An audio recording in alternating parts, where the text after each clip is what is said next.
As I got another rhyme, another rhythm for y'all to listen. I'm never quitting on my mission. I'ma roll with what I'm giving. Got some ambition, this new edition, filling positions. Looking at the void in myself and feeling what's missing. Better watch the way you going, better go in the right direction. In the moment you stressing, but you gon' be counting blessings. And I know that for certain. Keep on working, open curtains, haters swerving, cause they ain't ready for your final version. Whoa. I'm never gonna give up. Fall down, I just gotta get up, yeah. Cause this is my road. You're listening to the Tom Ficklin Show on WNHHLP 103.5 FM, your home for community radio. Good morning and welcome to the Tom Ficklin Show. In Tom's absence, my name is Jeanette Lucky, and I am going to be hosting this morning. Our special guest is Bridget Russell of NHS of New Haven, and we are going to be discussing all things home ownership, so home buyer education in New Haven. Good morning, Bridget.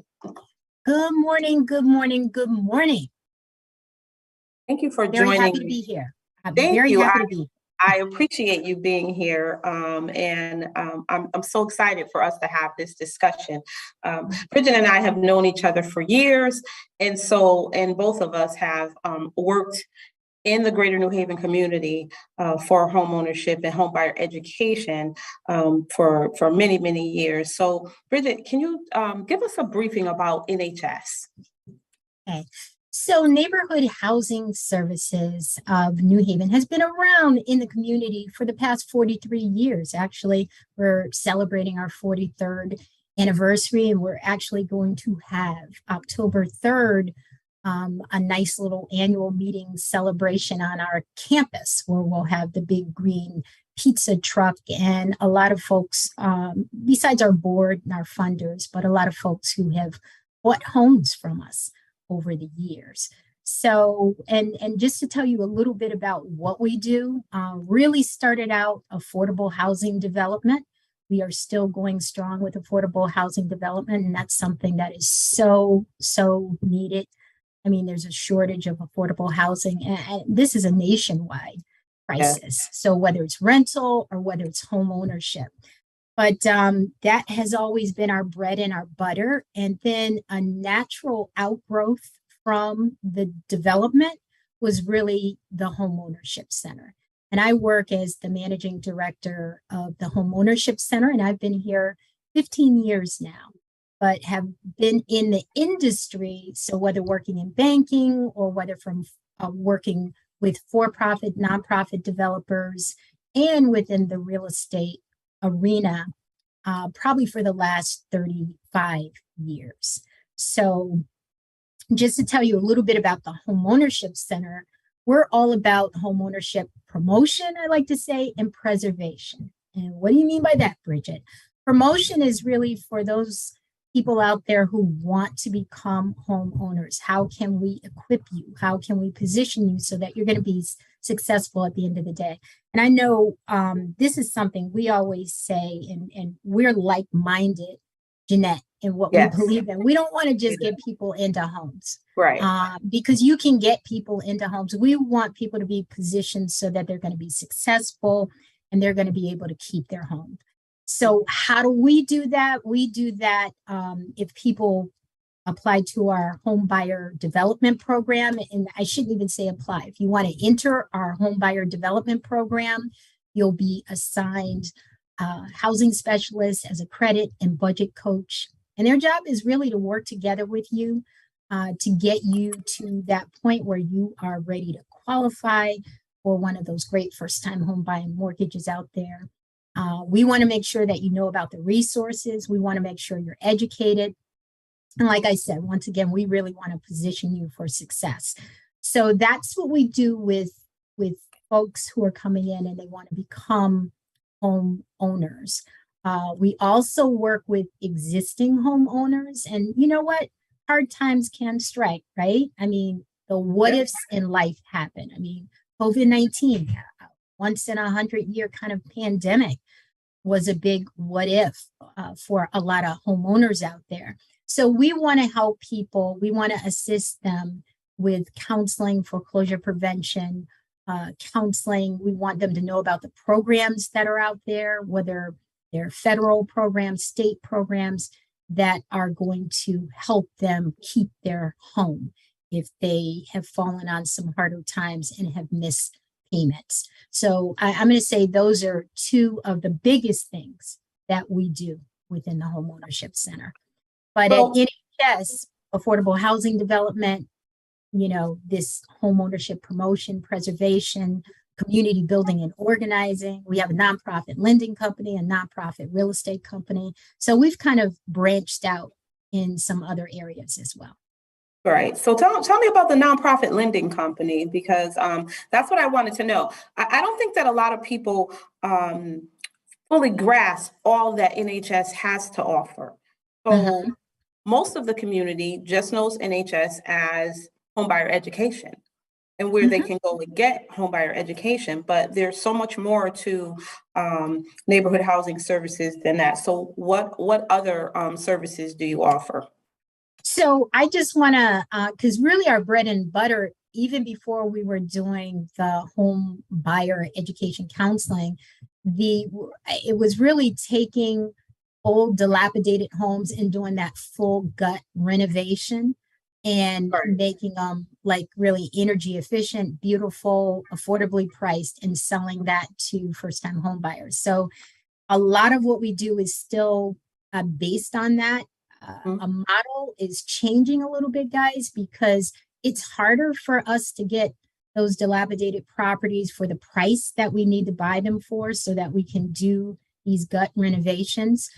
So we've been looking at vacant lots and we're starting to do new construction. So that's on the affordable development end. But yeah, and looking at the lending arm, that was once again just a natural kind of outgrowth. So part of what lending really did was work with some of the down payment and closing cost programs that we administered for the state of Connecticut at one time. And then the most recent one we were doing, Homeownership Matters, is a program that was created by the Greater New Haven NAACP. Wonderful program where you received up to $10,000 in forgivable money, and that was for the entire county. So our HOC nonprofit lending was administering that particular program. They put in their application to become a community development, the CDFI, so that they can do more lending within the community. So what we try and do is low interest rate loans that might supplement what you couldn't get forgivable. Because you know what, I'm always trying to get people to get the forgivable money first. So if you're in New Haven, they have a tremendous program with the city, the energy efficiency rehab program, where you get up to $30,000 in forgivable money and this is for homeowners for things you might want to do, like change out your windows. But maybe you would get secondary financing from us, something you couldn't do with the money that you got from the city that you might need. So we've been able to help, and these are smaller loans. They're normally $30,000 or less. And it might be someone replacing windows or someone who needs a roof or whatever. So that is part of what we do in the lending company. Community building and organizing, we've had that for probably the last 25 years. And that's just really connecting the dots. The thing I liked about neighborhood housing services and maybe their mission about revitalizing neighborhoods was it's not just one component. It's not just rehab. It's not just educating the homeowners to make sure that, they're going to succeed, but it's really connecting the dots within the community, new homeowners coming in and being familiar with the alders and, other stakeholders, other people have been living in the community for a while who are actually doing a lot of very positive things, but trying to connect those dots as well. And that's what I like about community building and organizing. And the nonprofit real estate company is probably the last thing that was developed. And that really came from people who went through the program who said, hey, we wish you guys had a real estate company too. And so that was kind of by popular demand. And Right. the real estate company really was to have that focus on, helping those that others might have kind of kicked to the curb because maybe you didn't have, that $20,000 to put down. And, we want to, as I said, make sure that when a buyer buys, they're positioned to succeed. And one of the most important things is that affordability kind of analysis. It's right for your pocketbook. So Right. So we would consider that in the lending sector, a paper. So if you're not a paper, then a lot of people will, they don't want to work with you. One of the things that I do love about working with neighborhood housing services is that your realtors, they do work with anyone and they hang in there. So I've seen more people go, oh, okay, well, I think somebody else could do this, as opposed to the realtor per se being like, okay, well, I don't want to work with you. Because they have a different understanding of what it takes to get someone in the home. So one of the things that I absolutely am amazed at and always is that, like working with Herb is always a great advocate because he knows more than just the realist side. And it takes no more than just what the realtor's duties are to make a deal happen. It's just like a loan officer. Loan officers need to know all sides, not just what we do, but what everyone does. So that I do absolutely appreciate. What are the costs if someone wants to sign up for home buyer education or credit counseling? Because I know you guys do some level of credit counseling at Neighborhood Housing Services. So definitely. Tell me what that's like. Okay. If anybody wants to take any one of the classes, financial fitness, landlord, home buyer education, there is absolutely no charge to take an education course. If somebody says to me, hey, Bridge, I took your education course and in listening to the lender and listening to some of the other role players, I realized that, you know what, I might need to work on a couple of things before I'm ready to go to a bank to actually qualify for a mortgage. So we have the home buyer development program. There's a one-time fee, administrative fee, which includes a credit pull of $75 to enter the home buyer development program. And you're assigned a housing specialist who is your credit and your budget coach. Because remember, I keep talking about positioning you to succeed. And over the years, when I go back and I kind of look at customers in different places, locations, whatever state I've been in, the ones that really, really do well are the ones that have, I like to say, the good relationship with their understanding of money and money management skills and just being good stewards of their money. And I always want to say this: it's not how much you make. It's really, it comes down to how well you manage what you make. And so it's worth it to kind of to develop those tools. So in the home buyer development program, it really will be looking at those 3 credit scores from Equifax, Experian, and TransUnion, working with you, not doing it for you, working with you being a driver in, an action plan for the different elements of what you might need to do just to get your score up. And guys, you can get your score up. And this, Jeanette, scores move. It's not like it takes a year for a score to move. I've seen people go up 100 points in 6 months. There's so many simple things you can do today that are going to positively impact your score by that next month. So that we're going to talk about those things, like just paying things on time, bringing things current, paying down credit card debt, stuff like that. But your housing specialist is really there to work with you every step of the way. And I'd like to say, we meet you where you are. Some people come in and they only need the education. Some people come in and they're like, wow, I really need help with my credit, or I Mhm. really need help with budgeting, or I really need help with savings. So it's really meeting that person where they are and then really working with them along that continuum until you become a homeowner. Um, and one thing I want to add with that, because we always like to continue the connection. We have a community sustainability department, and that's something that's newer. And they work with you on doing the energy audits. They work with you on connecting you to state programs for energy efficiency updates, and really depending on what your income is. Some might be free, some might be at a very low interest rate, but they help you with those connections because a lot of people don't know about those state programs. Exactly, because so that is so very important that once you become a homeowner, um, having access to those types of programs, because it may be publicized, but not in a way where our community is going to have access to that information. And so what happens many times is that by the time we find out about it, it's Mhm, already it's a thing of the past. It's already mhm, something that has passed.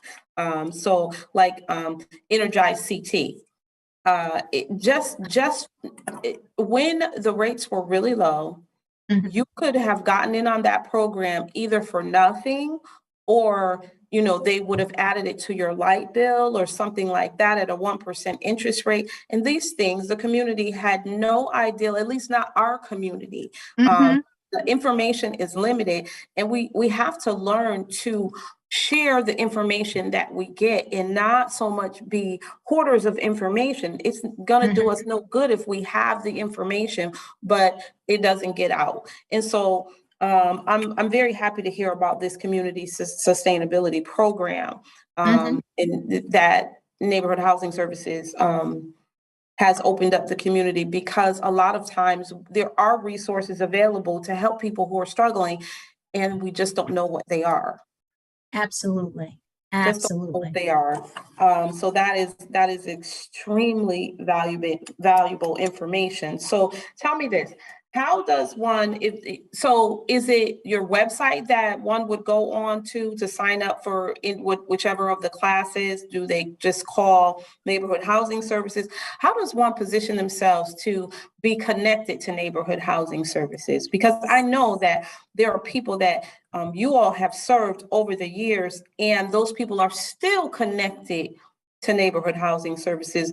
I think that is always valuable information, and just something to have in your information bucket when you know that there is a central place that you can go and say, okay, well, I've connected myself with this organization. They know who I am. So when I call them, it's not like I'm calling just on the fly or someone passing by, but I've actually established a relationship with them so that they know me.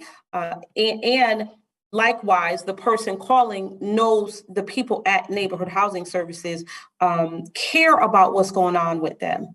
I know that you all have helped people with foreclosure and just issues of trying to keep them in the homes that they purchase, not only the homes that they purchase from neighborhood housing services, but just their home that they purchase, whether they may have just gone through the program, not purchased a home from neighborhood housing services, but still made that connection. So how does one connect themselves with you guys and stay connected?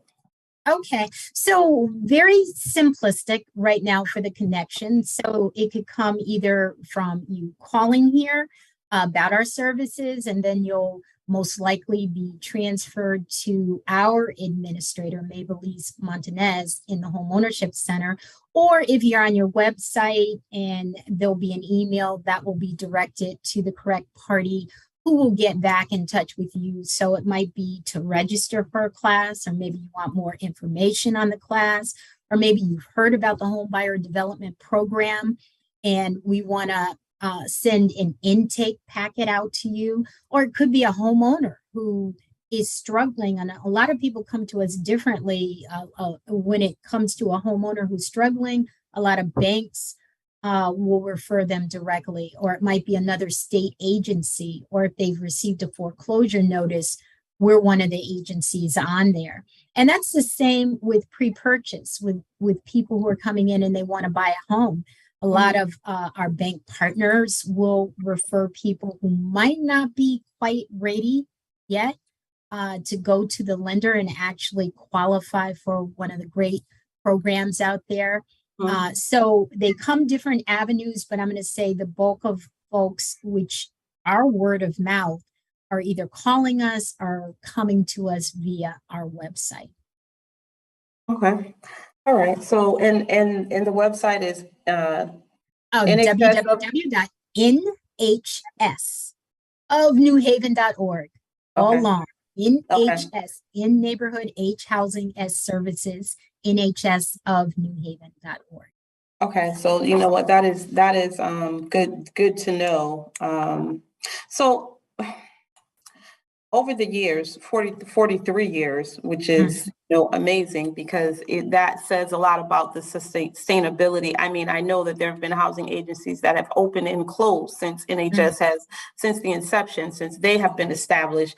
There are plenty of people that have come along, opened up something, shut it down because it wasn't what they thought it was going to be. But 43 years is a long time to stay in business and actually to flourish in business. So I would ask you, how many families has NHS helped attain homeownership in New Haven, Greater New Haven?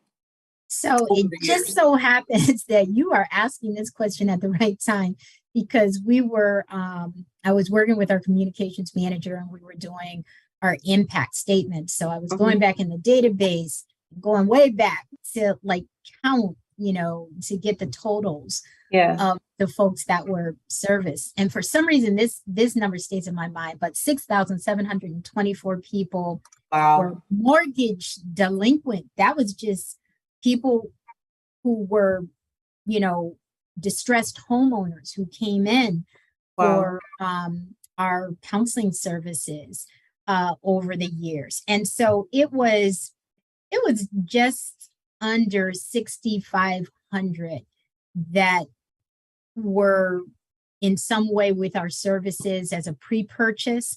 So over the 43 years, all the folks that we did home buyer education for, because at one time, and I don't know if you even knew this, Jeanette, this was before my time, but Neighborhood Housing Services was the only provider for CHFA for the entire state.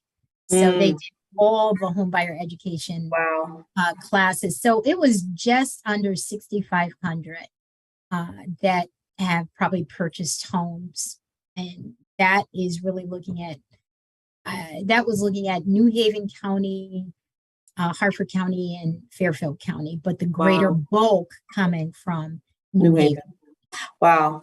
That is amazing. That is amazing. So, what are the income limits, Bridget, or I don't know really how to phrase this question, but the income limits for potential home buyers desiring to purchase properties through NHS. So NHS properties, not just purchasing a property through NHS, because we know that people can qualify to purchase a home really anywhere in the state of Connecticut. And just use your home buyer education. But for neighborhood housing services properties, what is the income limits that one would need to be within in order to attain one of your properties? Okay, so I'm glad you kind of make the distinction.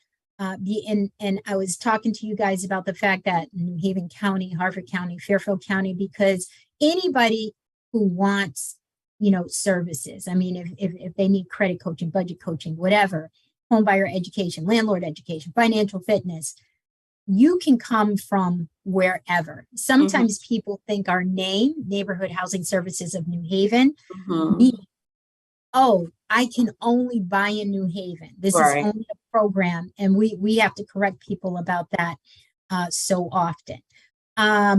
So just getting back to people who might come in who've heard about NHS as a developer and say, hey, look, I'd love to get a gut rehabbed or a newly constructed building from you guys. So there are income limitations that you asked about. And it's, I'm going to throw this out here, and I hate to throw out numbers like this because then people look at you, but most of the programs we work with, you have to be at or below, so at or below 80% of the median income. And so you say, so what is that? So I just have my paperwork out real quick. So like in 2022, these figures move up every year. For a family of one, that would mean you can make no more than 62.6. For a family of four, it's 89.4. So each category, family size, has a maximum income. As long as you're that or less, and it always goes by family size. So maybe you're the only person on the mortgage, but maybe you have three in your family. So your family size of 4 or a family size of 5 is like 96.6. And then the other question people ask me, well, suppose I start making more money after I'm in, that's fine. You just have to meet those guidelines to get into the house. You can make in $umpteen after you get in the house. That's fine. But I want people to understand, when you buy one of the houses that we rehab or that we newly construct, people wouldn't believe the amount of money that goes in these houses. But, a lot of times in 1-2 family house, it might be up to $400,000 in subsidy that we get to do a full gut renovation. Now, this money comes from the state, it comes from the city. These subsidy, sometimes from the federal government, these subsidy home funds, they come with restrictions. So the reason why we can sell a house, like right now, we're getting ready to sell a house on West Hazel, where it's a beautiful 3-family. Yeah, it's down the street from my mom. It's gorgeous. Yeah, and $260,000. And you can know, folks, because you're a lender, and for a 3-family that's completely renovated and energy efficient and updated, you are not going to get anything for that type of money.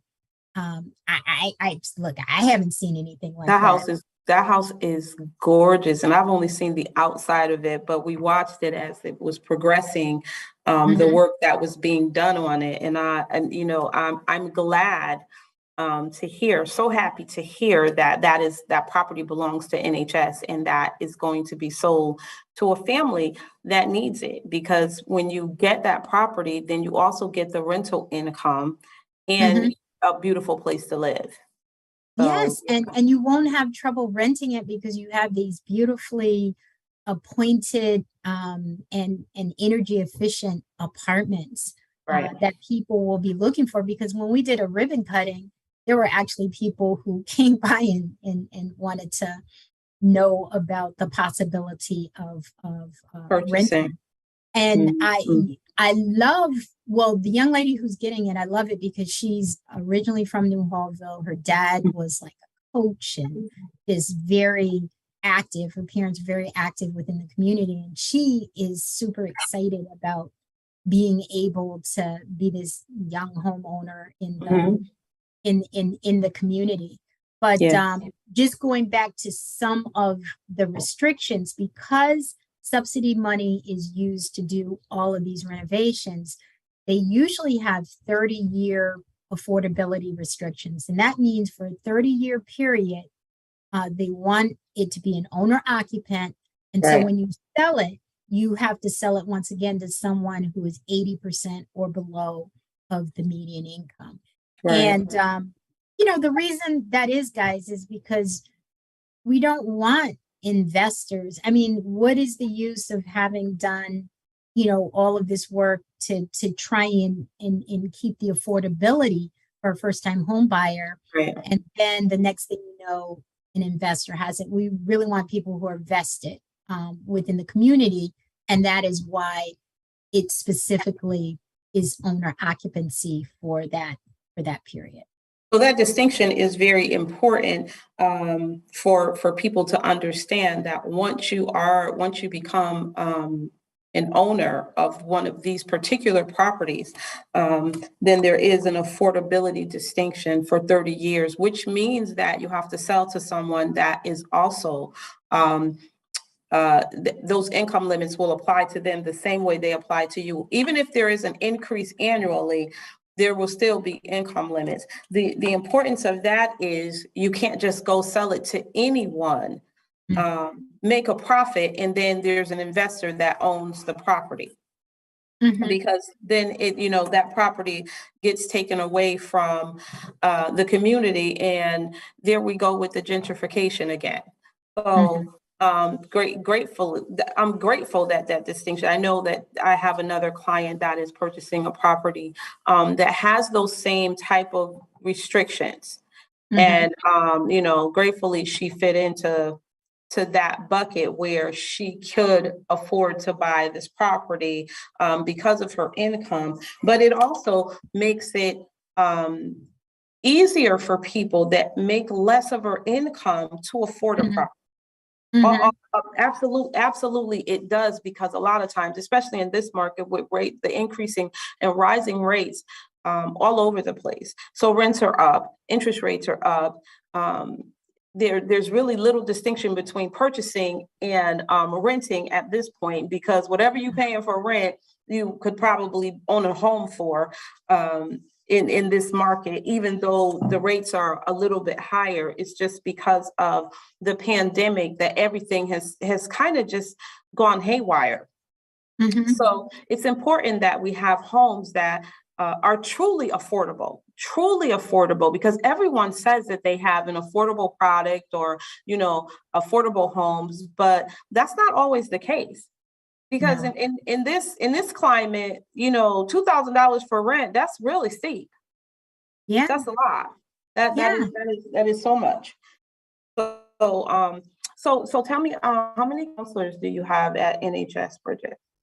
So right now we have 4 full-time. So I have a homeownership coordinator who also does budgeting and credit coaching. And then we have 1 senior housing specialist, and then 2 additional housing specialists. So Okay, go ahead. So the housing specialists, what do they do? So their role is really, when you're assigned a budget and credit coach, that would be one of the specialists. And one of the things I love about neighborhood housing services, and if you've heard of other neighborhood housing services, we've got a couple in the state of Connecticut. We've got neighborhood housing services of New Britain and of Waterbury. And there used to be some ones in other areas in Connecticut as well, but they're in other states. And we're all a part of this national network called NeighborWorks America. So you'll find an NHS of Chicago or an NHS of New York. And one of the things that NeighborWorks has is a national training institute for a lot of these nonprofits and developers. And usually there are about 3 institutes somewhere in the United States. And they are probably the most intensive training and for different certifications. So everybody in the homeownership center has to get, all the credit certification, the certification for mortgage delinquency counseling, the certification for homeownership counseling, certification to teach a class. So, I mean, there are so many things that we have to be certified for. HUD has a new certification examination, which is great.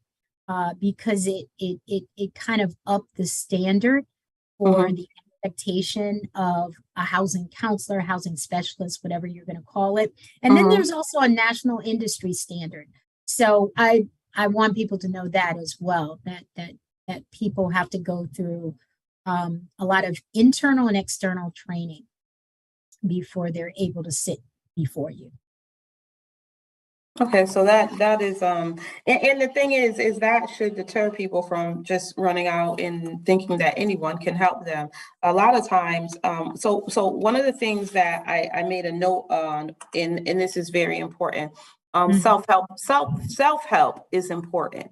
So yes, you can always go and pay someone to do anything for you, but when you pay them, will you have learned the proper lesson? Mhm. You know, when you pay for things, you're more apt to repeat it because you really didn't have to do the work in order to solve it. So I kind of have mixed emotions about it. Some people I don't believe have the wherewithal to Mhm. wrap their heads around coming out of debt per se. You know, when Mhm. you're over indebted, it can be overwhelming. And Mhm. they just don't have it. But I still don't understand also, okay, well, if you're over indebted, then how do you have the extra money to pay someone else to bail you out of whatever it is that you're trying to get out of? So, I have mixed emotions about it because of there is a piece that sometimes things can be so overwhelming for you that you cannot wrap your head around, no matter how much someone tries to educate you on the steps that you need to take. I said this earlier before we started the show that we're in the information overload phase. Mhm. This culture is on information overload. So please be careful about where you take your information from. Vet the person that you're getting your information from. That's extremely important. And this is why I asked Bridget to be a guest on the Tom Ficklin show, is because just having her name, knowing that Neighborhood Housing Services is located at 333 Sherman Avenue in New Haven. So it is a local agency, but it's also an agency that's a staple in the community, not just for you to pass by or to make a payment into any program. All of their services are free, except for the credit counseling, which you would just sign up for one time to pay your credit report. Credit reports are not free, so the agency can't afford to get a credit report for everyone, but you still get a credit report from the three repositories, which is Experian, Equifax, and TransUnion, and you have access to that credit report. As a lender, I can tell you that we cannot share your credit report with you. We're not supposed to do that because we're not a credit reporting agency. But you can get your credit report shared with you through Neighborhood Housing Services, and then have someone help you to make a plan to come Mhm. out of whatever situation that you got yourself into, which is invaluable if you follow the steps. If you don't follow the steps, then you're just going to be at the same place that you started. But following the Us- steps is invaluable. So I really agree with you sometimes that I feel that sometimes when people think they can pay a certain fee and just kind of put everything at that individual's door and they'll do everything for them, what happens is behaviors haven't been changed, Right, right. and Mindset. no kind of discipline has been established. And Right. sometimes people do need that help with that debt management plan. Mhm, And there mhm. are some nonprofits and for profits that might be good, that might be out there, that might help with that, where you need to pay someone else to actually make the payments, like Money Management International Right. has had, which formerly was Consumer Credit Counseling. Sometimes it might be that overwhelming that a person might have to go and do that, but I'm talking about some of those places like, just fixmycredit.com, Right. you'll dispute Right. everything, uh, Right. so that I have it off my credit only to return again. In my financial fitness class, I like to talk about behaviors. We agree the same way in the sense that, I believe awareness precedes choice, choice precedes change. We have to get at the root of understanding our relationship with money um, before we can really affect change. A lot Right. of it has been what we've seen, what was modeled before us. Mhm. And so a lot of times we have to get at why we're doing what we're doing before we're able to move it to that next level. So you have to be ready to do the work. I'm just going to You say do. that if you're And ready to do the work, you're going to be successful. Right. So one of the things that I always will tell my clients is that you have to have a made up mind about where you're going, what you're going to do. If Mhm, you're going to purchase a home, then you have to have a made up mind that you're going to take the steps to purchase a home. Because mhm, for some people, it is as easy as just saying, "Hey, I want to purchase a home," and because they've already done the preliminary work, mhm, it's I'm going to purchase a home now. But for other people, most people, it's just an idea that happens one day, and then you have to make up your mind that you're going to take the steps in order to be a homeowner. And so having a made up mind is the most important step. That's the first thing everybody asks, what should I do? Where do mhm, I start? That's where you start at, because once your mind is made up, then you will work on mapping out a plan to do mhm, exactly what you said. So if it's purchasing a home or purchasing a car, purchasing anything, you still have to make the decision first. This mhm, is what I'm going to do. So, and understanding our relationship with money is it is key. We were mhm. taught some bad habits. Not always. We weren't always given the best examples, and I say that community wide because it's not just particular in one home, but Mhm, we weren't given the best examples even in our communities of how to be financially fit mhm. in all areas of our life, not just for home ownership. And so we never want anyone to believe that, oh, okay, well, once I get the house, then I could go back to my old ways. Right, right. That is where we fall into the trap. And so you said something truly important about first it is that mindset of this is what I want to do. And I'm always telling people in my home buyer education classes, preparation is key. And you talked about, okay, mapping out the journey.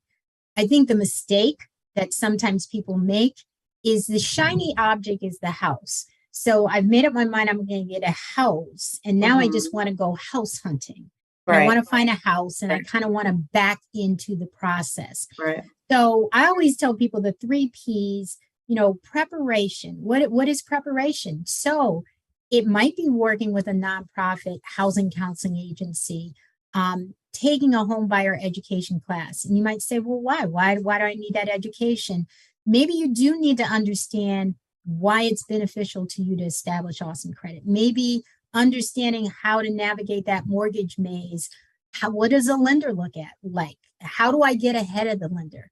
How do I make it so when I go to the lender, I'm completely ready? So what are those steps? What about the down payment and closing cost assistance program that everybody talks about? What are they? To me, the worst thing always, Jeanette, is when somebody leaves money on the table that they could have qualified for, but they just didn't know about, and then they had to use their own funds. We want you to have as much still in your account at the end of the day for all the what ifs that can possibly happen once you're a Right, homeowner. But I right. always tell people so the preparation piece is really key. You want to get to the point where you're ready to go. You know what mortgage product you could probably qualify for. The different down payment and closing cost programs that'll be available to you. You Mhm. know how much you need to have, and you have it. So that preparation. And then I always tell people the positioning part is, don't you find a lot of people don't ask questions? Like people will come to me and they'll say, I went to a lender and I got pre-qualified, and they'll say, oh, what type of loan? I I don't don't know. know. What's I the don't know. interest rate? I don't I don't know. How much do you have to put down? I don't I know. don't know. How much your Um, closing costs? I I don't don't know. know. How are you going to finance? I mean, and, how are you going to finance your closing costs? Right. I'm not sure. Or people put a contract on a home and don't have the money, don't know where they're going to come up with the money. And I'll have people calling me 2 weeks before closing, week before closing. Mhm. I need $7,000. I need $8,000. So, I mean, I really want you to position yourself, correctly before you put, any kind of deposit on a house. And actually, a realtor should be asking these questions about the financing piece, but so that you know, oh, I'm going to go with Jeanette. I'm going through this particular program.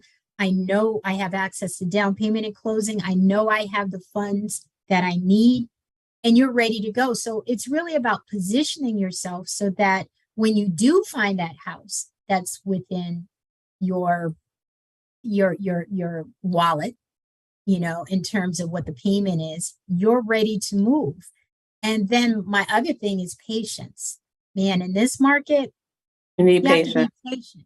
You need You know, and the thing is that, you know what, in this market, even though I feel that there's a shift coming, but Yep. it hasn't come yet.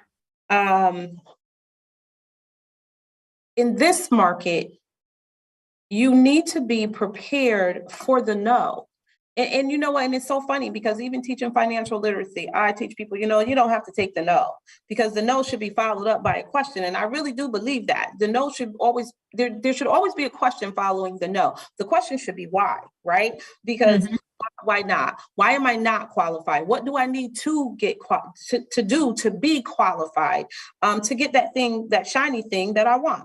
That's all fine and well. But in this market, you have to position yourself to be a shopper, to say, okay, well, I'm going to keep looking and not give up. I find that so many clients are frustrated because this is a seller's market.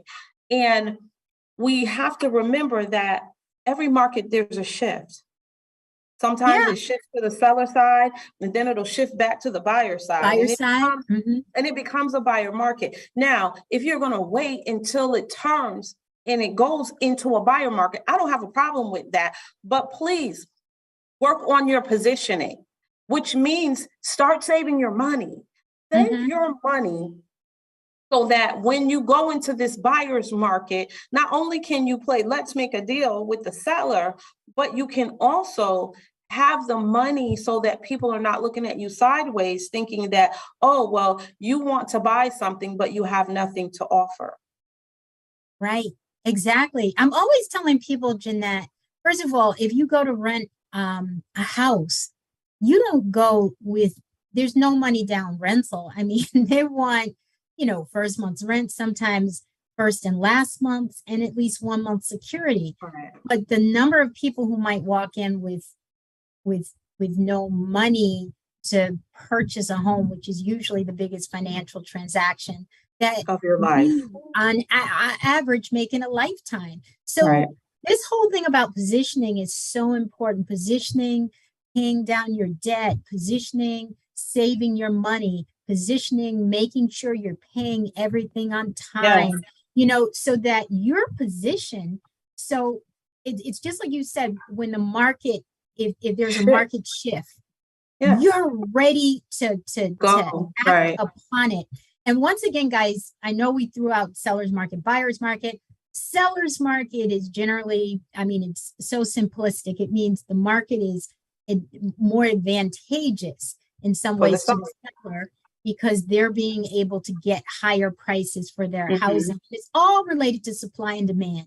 It just means there's a limited supply of homes and there's a huge demand from buyers. And in a buyer's market, it's the opposite. There are a lot of homes on the market, but not a lot of buyers. And so that means you're more in the driver's seat. So it's important. And what Jeanette said is so true. The market will eventually shift. Are you going to be positioned and ready when it does? Are you doing the things that you need to do so that you can take advantage of? And that's really where we want to get people. And one thing I am so excited about, Jeanette, I mean, I had a class on Saturday and we take a poll where we say, where are you in the process? Are you just at the beginning? Have you been pre-qualified? Are you out with a realtor? Do you have a contract on a house? Did you do a home inspection? And 85% of the class were at the very beginning. And it always makes me feel happy because I'm like, wow, you're at the beginning. You're getting all the information so that you can make really good choices along the way in the process because you guys are going to be informed. And that's exciting to me. Yeah, that makes all the difference. And then to me, the exciting part is the connection that was made with NHS, because they can always come back. And if there are bumps in the road, and there will be, they have an advocate in your agency where they can come and get straightened out and straighten out their path. Some people come and fix their credit, and then something happens. We are all used to life happening. And so that is a blessing. Well, Bridget, our time is running out. We are running short. I think we may have about 2 more minutes. So please give the information to contact NHS again. Okay. So if you were going to call us, it's 203-562-0598. If you ask for extension 226, that will send you straight to the HOC, or the Home Ownership Center Administrator. And that's Maybelline Montanez. But any administrator can help you if you dial in. And once again, our website is nhsofnewhaven.org. So we would love to engage with you. It's all about meeting you wherever you are, and just being of assistance in helping you to reach your goal of home ownership. And to me, it's not just the goal of home ownership, but successful and sustainable home ownership. Thank you, Bridget. Thank you for joining us on the Tom Ficklin Show. I appreciate you, my friend. I look forward to doing more home buyer education with you and working with NHS in the future. No, you will be. and just doing other shows on Tom's behalf. So I hope you're willing to come back, because we just scratched the surface of home ownership and a few steps that are needed to be taken in order to start on this path. Okay, thank you. Thank you so much. It was my pleasure.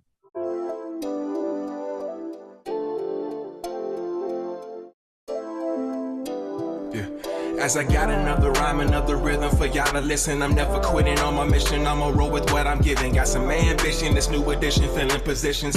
Looking at the void in myself and feeling what's missing. Better watch the way you going, better go in the right direction. In the moment you stressing, but you gon' be counting blessings. And I know that for certain. Keep on working, open curtains, haters swerving, cause they ain't ready for your final version. Whoa. I'm never gonna give up. Fall down, I just gotta get up, yeah. Cause this is my